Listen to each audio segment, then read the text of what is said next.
Lecture. Identifier et lire un texte informatif et descriptif. La pollution des océans.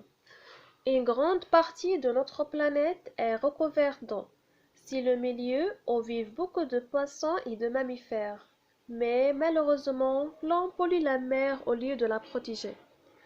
Les déchets d'usine. Dans les usines, on se débarrasse parfois des déchets en les mettant dans les fûts qui sont ensuite jetés à la mer. Celui-ci devient un dépotoir plein de déchets malpropres. Mais lorsque ces fûts sont percés, les déchets peuvent se répandre dans l'eau. Ils tuent alors des milliers de poissons et de mammifères, comme les dauphins. Les marées noires. Quand du pétrole se répand dans la mer, cela cause une marée noire qui pollue les côtes. Les oiseaux et les animaux vivant sur ces côtes sont aussi touchés. Le pétrole engloutit leurs fourrures ou leurs plumes, ce qui les empêche de nager ou de voler, et peut les empoisonner lorsqu'ils essaient de se nettoyer. Le paysage de ces êtres vivants englués et recouvert de taches noires est vraiment très désolant. Avant la lecture, j'observe et je découvre. 1. Observe le titre et l'image. De quoi va parler le texte? 2. Quel est le titre de ce texte? 3. Quels sont les intertitres? 4.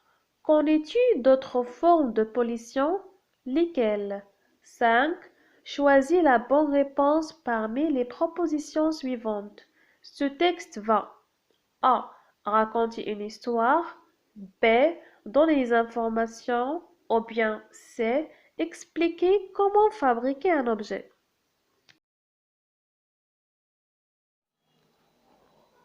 1. D'après le titre et l'image, le texte va parler de la pollution. 2.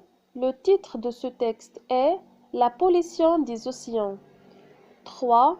Les intertitres sont Les déchets d'usine et Les marées noires. 4. Connais-tu d'autres formes de la pollution? Lesquelles? Oui, je connais d'autres formes de la pollution, comme par exemple la pollution de l'air et de la terre. 5. La bonne réponse est ce texte va donner des informations.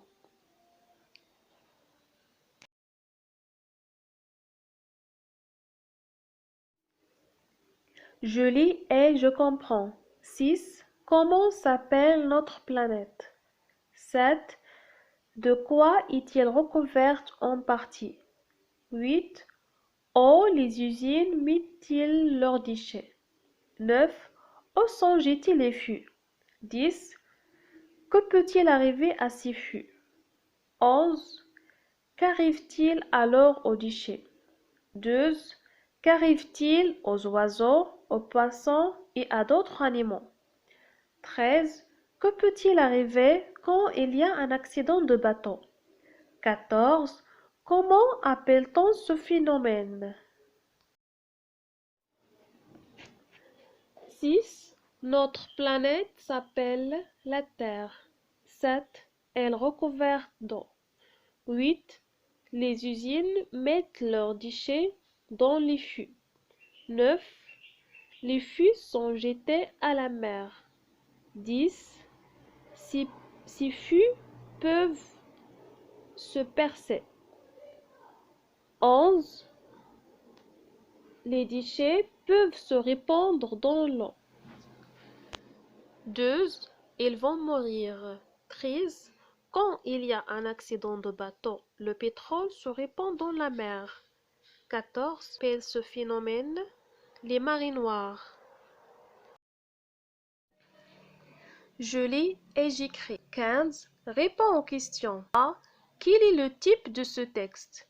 Le type de ce texte est informatif et descriptif. B.